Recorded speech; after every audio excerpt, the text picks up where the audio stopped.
Dr. Anthony Amerikwa, thank you so much for your time and for speaking to Business Redefined. It's been about 9 months since you took the helm at NSSF, and of course this has come within the challenging context of the COVID-19 pandemic. How has this reflected in members' contributions? Past 9 months have been very challenging in so many ways. Very many people are not prepared for the pandemic. You know very well there are a lot of job losses. People had to stay at home. Now, with the job losses and people having to stay at home, saving was never a priority. So whatever they would make out of the informal sector activity, they normally consumed it. Now, what is Haba Haba? Haba Haba is one of the key innovations which we want to roll out within this strategic period, which ends in 2022. Now, this product has a lot of advantages. Number one, the ease of contribution. Going to the shop floors and going to the branches was an overhead on the part of contributors. And this normally deterred them from, it demotivated them from making contribution. Now what the Haba Haba has done, it has made it easy to contribute. Okay. And how do they do this? First of all, unlike other modes of payment where you need a smartphone, for Haba Haba you don't need a smartphone. We have a USSD number, which is *303#. You just plug onto it and you contribute. So there's ease of contribution. Then the minimum contributable amount is also achievable. You're talking about 25 shillings per day. Now, if you continue to contribute for over 5 years, you can get half of your money back to reinvest into your business.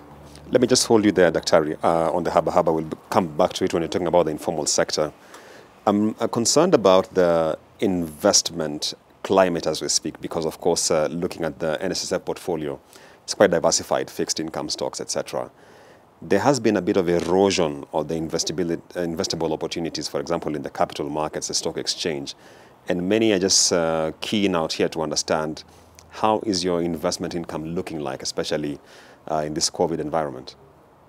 Yes, the analysis of our investment income within this period cannot be 100% attributed to COVID, because half of the year there was no COVID, the other half of the year we experienced COVID.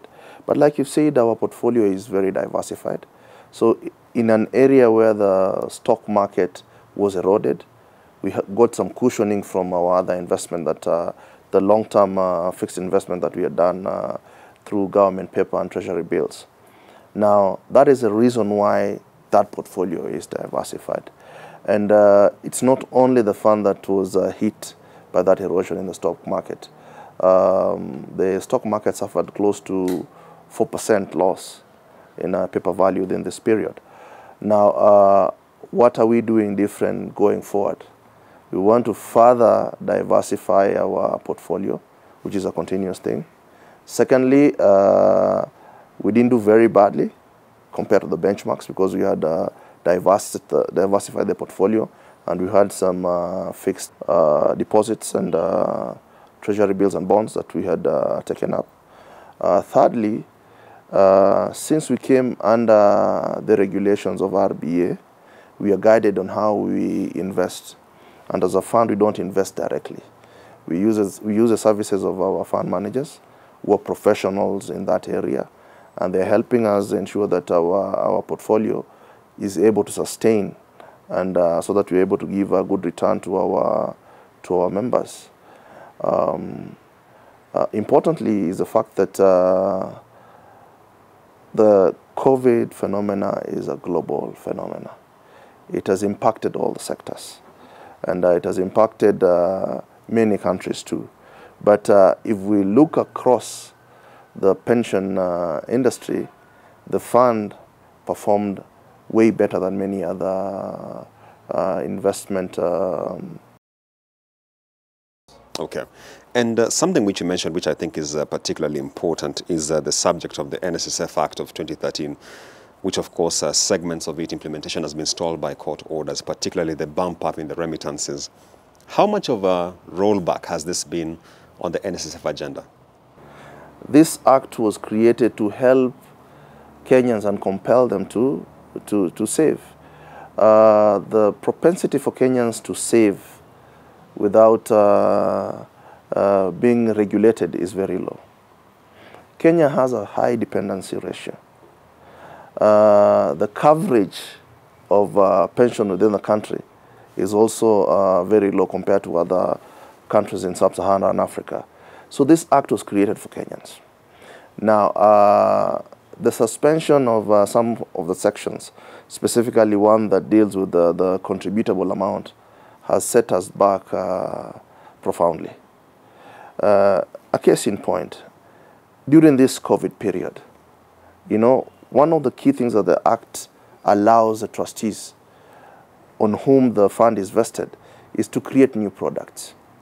For example, if you went to the contribution as a percentage of pensionable income, like was envisioned in the Act, actually on the 5th year, the contributable amount by employer and employee would be 6%, 6%, and that is significant. Yes. On the flip side, as a fund, we've also made a lot of headway, considering the minimal amount of money that is being contributed at the end of every month, which is 400, which we have been prudently investing. Another component of the Act is the governance framework of the fund. Actually, the governance framework of the fund has been scaled up. We are fully compliant to RBA. And as such, I know we are coming from a dark past, and we can't run away from it. But I want to guarantee Kenyans that the management of the fund now is, I think it's unmatched. Right, on that point by Dr. Omerikwa takes us to our break. We remember we are covering the NSSF and looking at a number of issues, including the investment climate. Don't touch that dial, we'll be back with a lot more on this subject.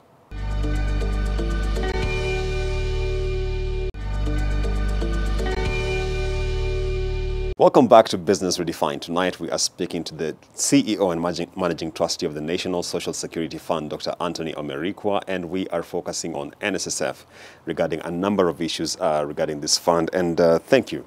Right before the break, we were discussing a number of issues, and you touched on a matter which I wanted to raise with you.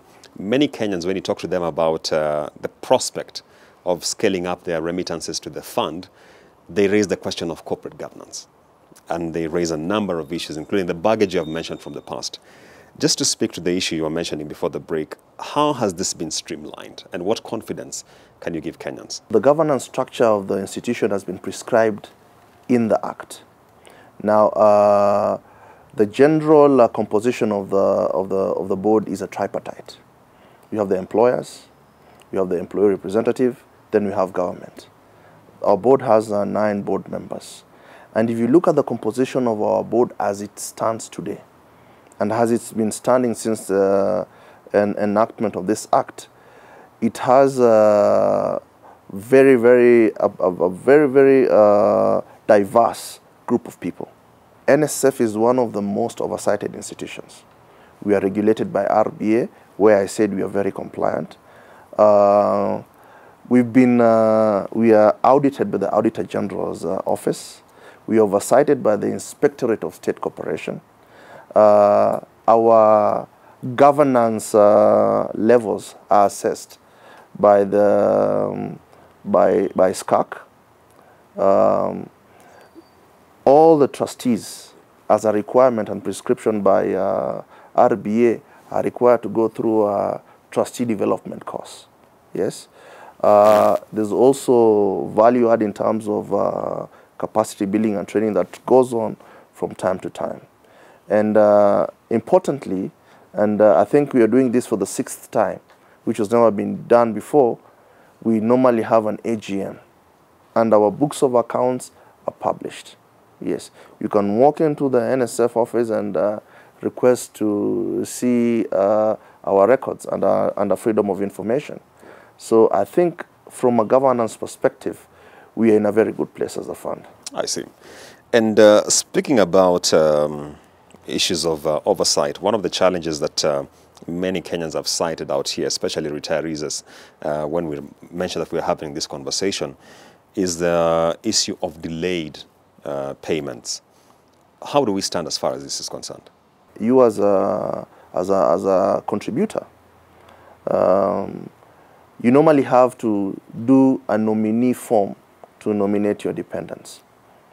Over time, you find that, for the example, for the dependent benefit, the principal contributor has passed on.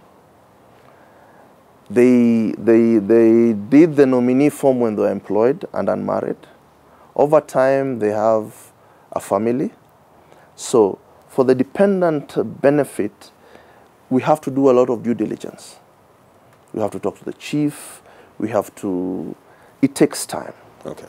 And that impacts the aggregate period of payment of benefits. On a good day, if you don't have gaps in your statement, you walk into the fund, you can get your benefits paid within a day or two. When you talk about the delayed payments, how large is the backlog in terms of what amounts are outstanding, for example? And I was reading the Auditor General reports, and of course, it did flag what we've talked about. Some employers deduct, but they don't remit. How much, as we speak, perhaps, is in that category? I'm talking about 2.4 billion that's outstanding out there from in our employers. And we are following it up.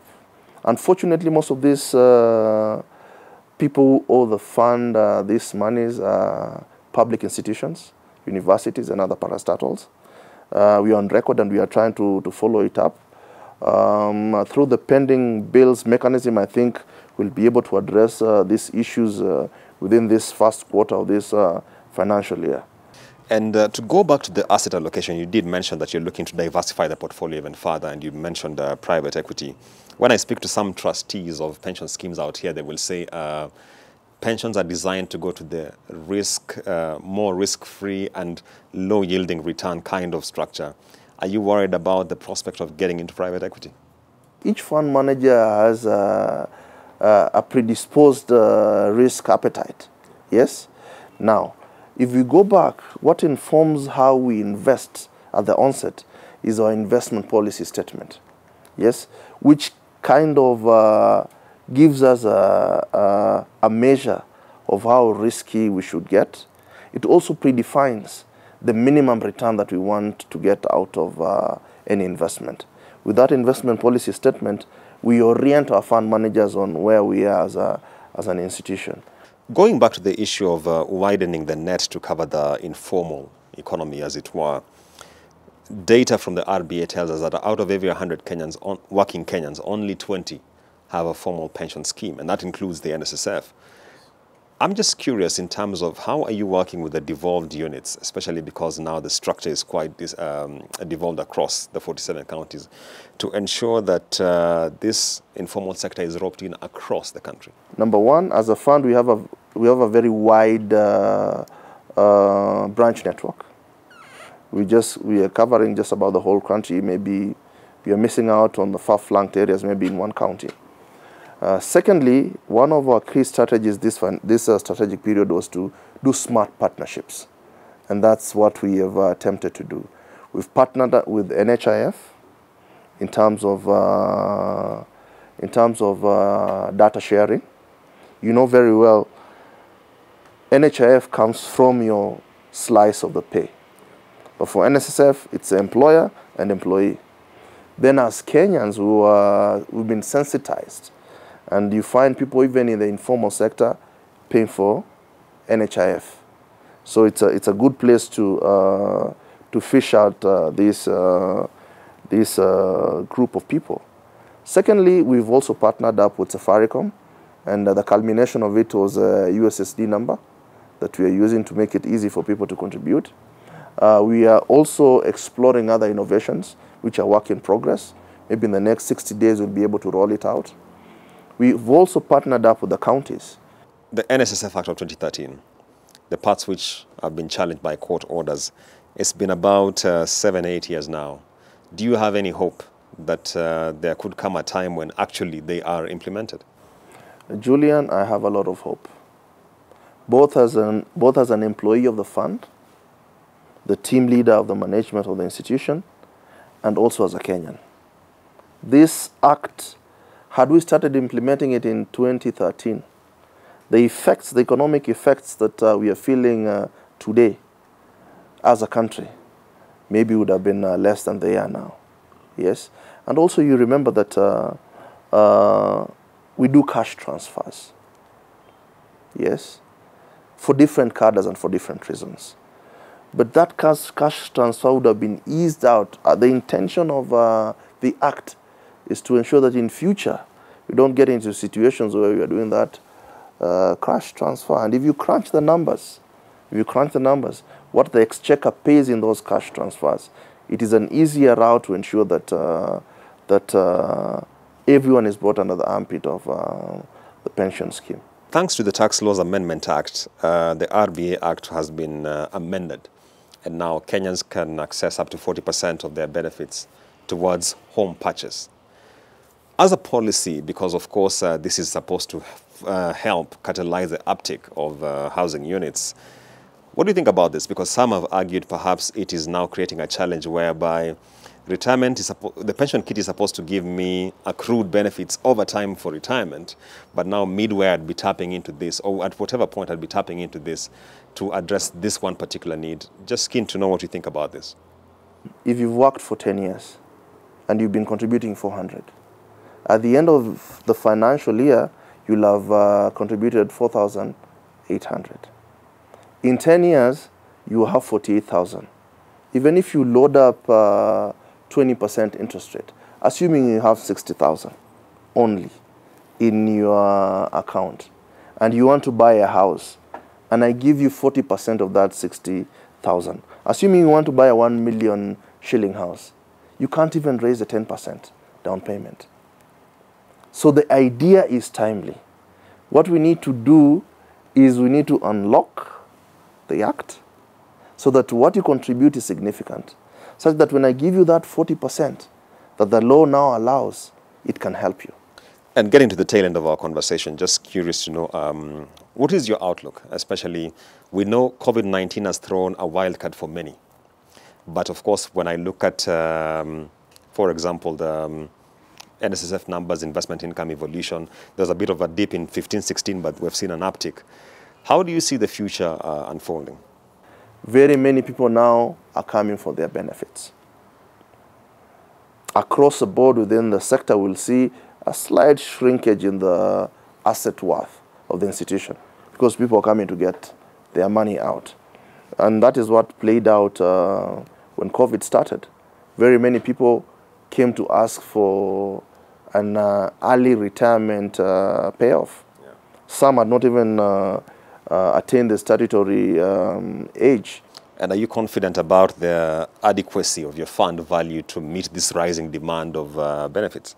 Yes, we are fully funded fund, and in our projections we normally give a provision for that. So to answer you, yes, we can. We'll be able to pay any benefit that falls due and is lodged within the period, yes.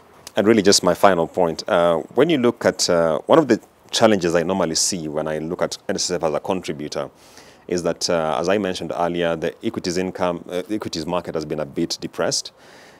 If you look at the fixed income, the yield curve has been coming down. And for obvious reasons, the government is on a fiscal consolidation agenda. So there was a time you would bid for a bond at 14% and the government snaps it up.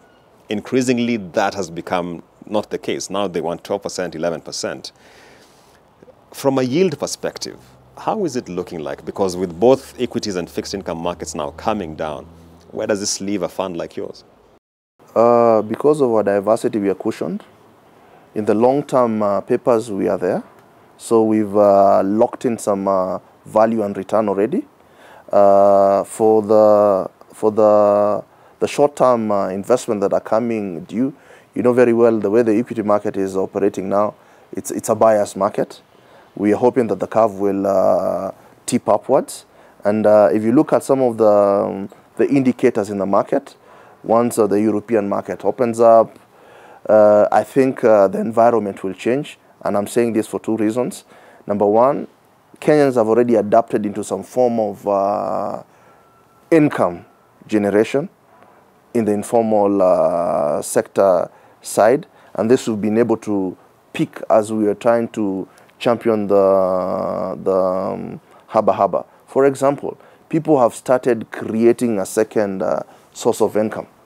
Yes, that means that once the market stabilizes, they will have even more disposable income if they continue the enterprise that they are doing. So, to me, the near future is not very bleak, because the fact that we are diversified our portfolio gives me comfort. And that takes us to the close of our conversation. We have been speaking to the CEO and Managing Trustee of the NSSF, that is Dr. Anthony Omerikwa, focusing on a number of issues regarding the fund, especially in light of the COVID-19 pandemic.